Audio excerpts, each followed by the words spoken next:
The Joe Rogan Experience. Wow.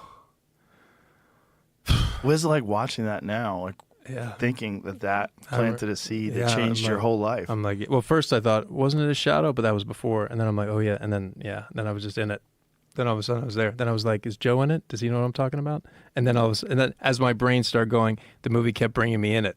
Yeah. And then by the end, by that push in, I was like, I'm just watching this guy look at this thing for the first time. And then, fuck, look at this beast, Anthony Hopkins. I wonder what he was looking at when he was crying. I know. You know, because just to be able to pull that out of your eyeballs. Oh, dude. And I went to grad school, moved to New York, wrote him a letter because our dean said somehow he knew him or the school I went to that I only got into because they let anybody in. They did that show inside the actor's studio. Oh, Do you remember that on TV on yeah, Bravo? Do you I remember that yeah. show. And so our thesis was the show. There was like there was a class but it was a class, like technically a class. And so all these incredible people would come on, and Anthony Hopkins was there, and I was there for that. And then I wrote him a letter just telling him, and I asked James Lipton, that was his name, the dean. Yeah. And then never, I never heard from him ever. And then, and now I know him, dude. Do you know what I'm saying? How weird. Bro, it's crazy. It's so weird, right? I never get over that. Me like, neither. Meeting ever. Ever.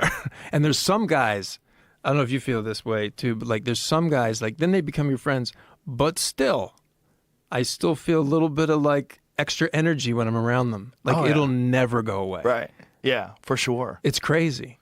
For me, one of the big ones was Tarantino. Like hanging out with Tarantino. Yeah, that would be nuts. It's so odd going to dinner with him. Yeah, it's crazy. Hanging out with him here, him coming to the club. He come hang out in the green room. That's nuts. It's just weird. It's like that's Quentin Tarantino. Yeah, that's great. Yeah, and it never goes away. As close as you get, and even when your brain's off, right? Because that's always the litmus. Is my brain off when I'm with the person? Right. That's like when, like, okay. Right. And even like Clint Eastwood, who I did American Sniper with. I mean, it was always Clint Eastwood, and I got to a point where my brain was off. But still, I'm just like, what if my dad was alive? If my dad was alive, he would flip the fuck out. What was it like doing that scene with the fake baby? Oh, was that bro, weird? It's so funny. I was just talking about that 2 days ago, dude. And I've come full circle. Yeah? I actually think it's dope. Really? I think it's fucking Why? dope. Because it's so just like, wow, look at these people fully invested, and it's a doll. And well, there's like a scene where you're like kind of like moving the hand a little bit with your finger. I could tell you the whole thing, dude. So we had 3 sets of twins, and Clint likes to shoot fast, which I loved and love. And they were crying and they weren't ready, and he was like, "You know what? Let's just let's put the doll in." And I was like, "Okay." I was like, "All right." And I had the doll, and I remember, and I made a joke on set, and I was like, "I just saved you $35,000 because I moved his hand with my thumb." Yeah. Like I saved visual effects like $50,000, like made a joke about it. And then we got to post, and we were in Vancouver doing the meeting, but everybody defers to the boss. I still remember being in a room, and I'm like a theater we're watching, and they're like, "Okay, Clint, so we did this, and the tank has dirt on it, and whatever visual effects they had done." We get to the baby. They're like, "Okay, Clint, this is this scene," and it ends, and I'm literally behind Clint. I just see the back of his head, and I'm waiting for everybody to raise their hand. Like, we got to spend more money and make the kid real. And I think the kid had like 2 fingers too. Like they weren't even. It was like an AA. Yeah, that's Here it is. Yeah, that's it. That's me. I'm doing that. That's it. But dude, it's kind of dope. I love it now. I've come full circle. And I raised my hand, and I was like, "Clint, I just think that it's clear, that that's not a baby. And could we at least just find out what the cost would be?" And no one said anything. And then I remember he was like, "Nah, I think we move on." Wow. And that was it, dude. And that was it. And I was like, okay. And I remember talking to the other producer. I was like, "This is going to come back." I was like, "Bro, this is going to come back to haunt us." And I remember he said, "No, Bradley, you're too close to the movie." I was like, "I don't think so, dude." No, everybody's like, "Look, he's moving his thumb. This is crazy. That's a rubber baby." Crazy, dude. Then there's another one too, and like, yeah, it's crazy. What is it like doing a film like that where you're playing an actual human being? Is that Is that different than like a written character that has no physical body that you can kind of become who you think the words represent? Yeah. But when you're playing a guy like Chris Kyle, you're playing a human. Yeah. And you're trying to figure out a way to make it as realistic as possible, but you're acting like, what is that like? I mean, the thing that just popped in my head is the pressure is it's like night and day, because there are people that you have to serve, especially with Chris Kyle. We started making that movie. He was alive. He got killed while he was still negotiating with Warner Bros. I think we just closed his deal. And then he was murdered on February 2nd, I believe. And it was just like, whoa. And then, but in fact, we were like, now we really got to make this movie. And then Clint and I flew to Midlothian, Texas, and met with his family and his widow and his parents, and then the kids. And I did The Elephant Man. I did it as a play in my thesis in grad school, and then I did it at Williamstown, and then I actually did it in New York and London. So, even though it's a long time ago, that was the first time I felt that responsibility, because I actually loved that guy, Joseph Merrick, and I felt that responsibility to him. So I had done something like that before, but this was the next time. It was massive, Joe. But I think that it's like you're always looking for what's the fuel that's going to allow me to work as hard as I can. And the fuel when you're playing a real person is like there's like 4 extra canisters or like vats of firepower for you to work hard. Because you just, you're looking across at the eyes of somebody and say, I'm going to serve your son or your husband or your father. It's a major responsibility. Maybe even more major because he's deceased. Yeah. It was mind blowing, but it terrified me. And also, like, I'm 185 pounds at that point from Northeast Philadelphia. This guy's from Midlothian, Texas, SEAL Team 3.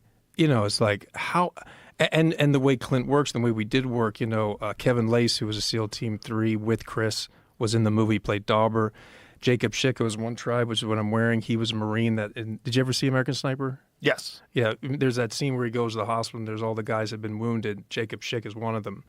So there's real guys. It's all real. So I step in, I've got to, I'm going to die unless I believe I'm Chris. Right. So I have to do whatever I can so that I believe I'm Chris. If I believe I'm Chris, then I have a shot at everybody else potentially going along with this illusion. I have to be absolutely fearless when I walked on set. So it just made me work so hard that I'd never worked hard. That if it's a created character, it's different. But it comes with a different set of challenges. It just depends on what it is. But I do know, and then with Leonard Bernstein, I did the same thing. Huge responsibility, like massive, that I felt. Right. To his kids. Right. To people that loved him. But mainly his kids. All 3. His son has passed away since it. But his 3 kids are like, okay, they're like handing you. It's like if someone went to your daughter in 12 years and said, "Here's this movie about your father." Do you know what I mean? Yeah. Yeah. And this guy's sitting across and be like, "Okay, I'm going to play your father." That's just a whole other thing. Because the truth is, like, if it's good, it's going to last a long time, and it's going to be a thing that marks their journey. Right. So I'm a part of whatever little part of Chris's journey. So you give somebody the faith that whoever has the power to give to that artist is just, So it just made me work, like you just don't stop working till you get to the point where you believe you're him, or you believe that he's a part of you. Something's working. Did you meet Chris Kyle? Never. Just talked to him on the phone once. Oh, wow. Yeah. NFL playoffs, let's go. DraftKings Sportsbook, an official sports betting partner of the NFL, makes every moment feel bigger. Postseason games shift fast, and with DraftKings live betting options, you can stay right in the moment. Plus, DraftKings has your back with early exit protection. If the player in your eligible NFL prop bet goes down at any point in the first half, you still get paid in cash. New customers bet just $5, and if the bet wins, you get $300 in bonus bets instantly. Download the DraftKings Sportsbook app now and use the code ROGAN. That's code ROGAN to turn $5 into $300 in bonus bets if your bet wins. In partnership with DraftKings, the crown is yours. Gambling problem? Call 1-800-GAMBLER. In New York, call 877-8-HOPE-NY or text HOPE-NY 467-369. In Connecticut, call 888-789-7777 or visit ccpg.org. On behalf of Boot Hill Casino and Resort in Kansas, pass-through of per-wager tax may apply in Illinois. 21 and over. Age and eligibility varies by jurisdiction. Void in Ontario. Restrictions apply. Bet must win to receive bonus bets which expire in 7 days. Minimum odds required. For additional terms and responsible gaming resources, see dkng.co/audio. Limited time offer. So what did you train? Oh, yeah. Like, what did you do to try to, like... Yeah, well, it's interesting, right? It's like, well, I couldn't do anything that would ever achieve what he achieved, but it's like, what can I do to look like a master, right? So there's 3 weapons, the .338 Lapua, the 50 cal, the rifle. It's like, what can I do? How much time do I have? I think I had like 6 months. Also, luckily, we're the same shoe size, same age. He has a hole in his ear, I do. You find things that, like, same height. I was like, oh, this is great. And then I just, like, but he's 238 pounds. So the first thing was 6,000 calories a day, found a trainer. And 6,000? Yeah, 6,000 calories a day. How did you force 6,000? First I did it with real food. And that was a big mistake because I couldn't get up. I remember the first week I did it, had an incredible chef, and then I couldn't get up, I couldn't move my stomach. So then I think we split like half of it into protein shakes, but it was still 6,000 When calories. you say you couldn't get up, like, what do you mean? My stomach wasn't able to process that much food. Yeah, whatever happened, I was just getting blocked, like major pain, like I was giving birth or something. What I would imagine. So then we changed it, and it would be like huge meal, shake, huge meal, shake. Worked out twice a day. I had 3 rest days, no cardio. It was all about strength training, and it was all focused around deadlifting. Oh, okay. And it was this guy Jason Walsh who I worked with, and I did that. Yeah, so it would be like Monday 5:30 a.m. and then a 4:30 p.m. or like 3:30. Monday, Tuesday, rest Wednesday, Thursday, Friday, rest Saturday, Sunday. And did that. And I got up to 238 pounds. And a lot of it was like, because I was thinking about him, his neck. And so I gained I would do all the neck stuff. And it was his shoulders. Like I just wanted so you could shoot over. And it's like, which we did all the time in the movie, where the guy's just, Chris.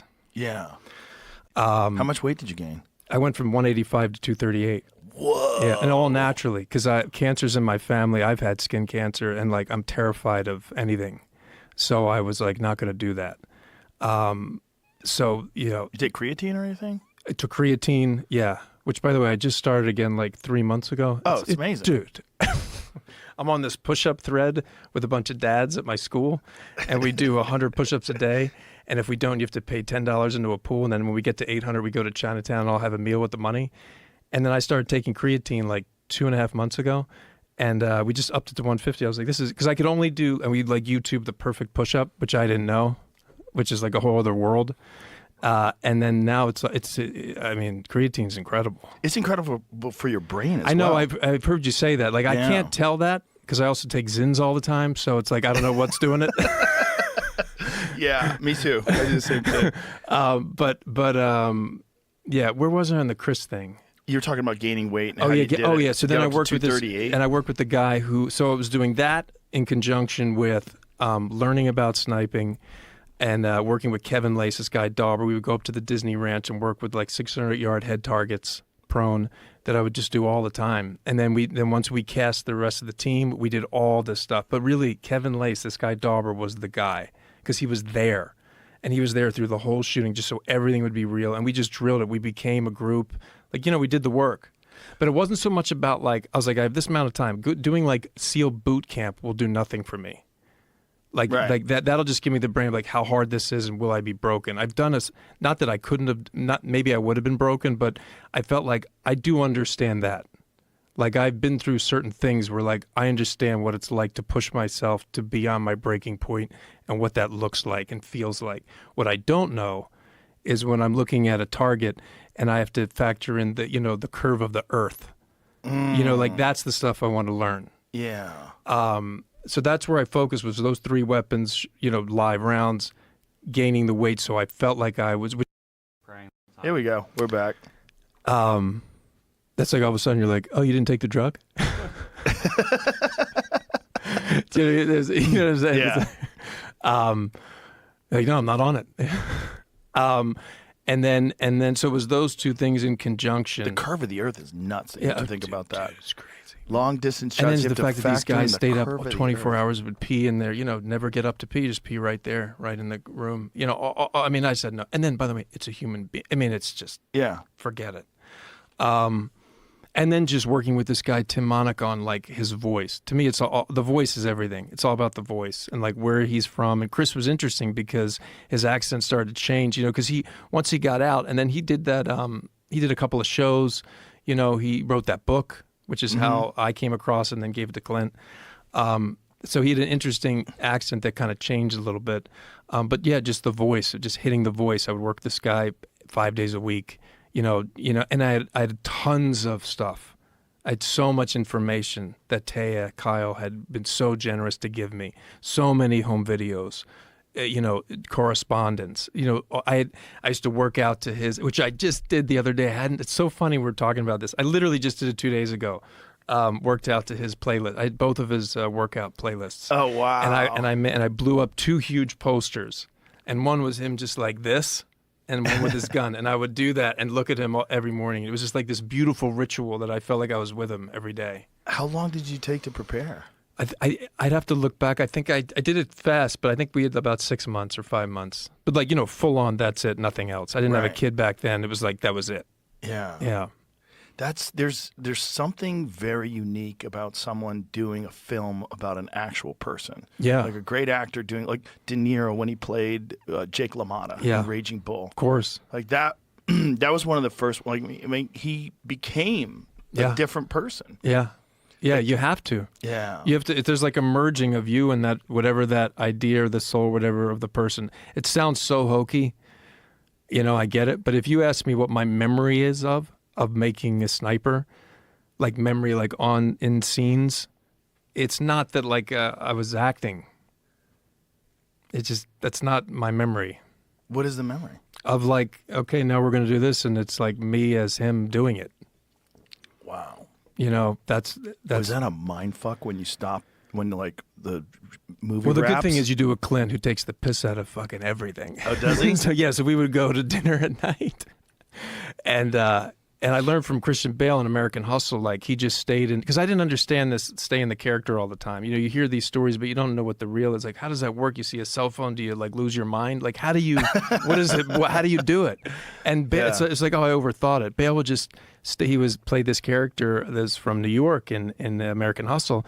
And I'd go in there, the first day I met him, he was his accent, and the rest of the movie, even like on weekends, it was him, Christian, and we would talk about stuff and his kid, but he would just speak in that voice. And I was like, oh, it's that simple. Like, it's not some big thing. Like, once you get the voice, that is weird. But I took it. I mean, and it's wonderful because then you feel like you're not acting and you're in the voice. And I do it all like so. So I would be in that voice of Chris for the whole movie, and then we would go to like a restaurant when we were like up in Lancaster shooting or something, and Clint would then make fun of me in my accent as Chris and order a steak, and it was just it was great. Yeah, he's fucking sabotaging your performance. He's making you self-conscious. That's crazy. It was awesome. That's crazy. Yeah. I always wondered what it's like to be around someone who's like method. But I don't know. I wouldn't. Method is also a term that What does it mean? Well, the method. Well, what happened? It started in Russia, right? And then that book on acting that I should know. What's his name? He came, and then the group theater started, and it was like and all these people then disbanded. And there's Harry Meisner, and there's Stanislavski, exactly. And there was this other guy, Vakhtangov, that also talked about that every rehearsal. It's very interesting, and I read all this in grad school. And then the group theater came in, and then Elia Kazan was a huge part of it becoming popular because you had this guy that was sweeping floors at the Actors Studio and then started directing plays, and then all of a sudden he's a huge movie director, and he's putting Marlon Brando, who's part of the Actors Studio, starring in his movies, and he's doing, and so it all just sort of erupted. But then it branched out. And so there's people that are dogmatic about it's only using you're substituting. So if I'm doing a scene with you, like you aren't you, you're my brother, Right. But it's evolved into, it's like what works for you. To me, it's like you use your own experience plus your imagination. But that's the sort of a very layman's 50-second, telling of what the origin of the method is. But I went to the Actors Studio, which is based in the method. That's where I went to grad school.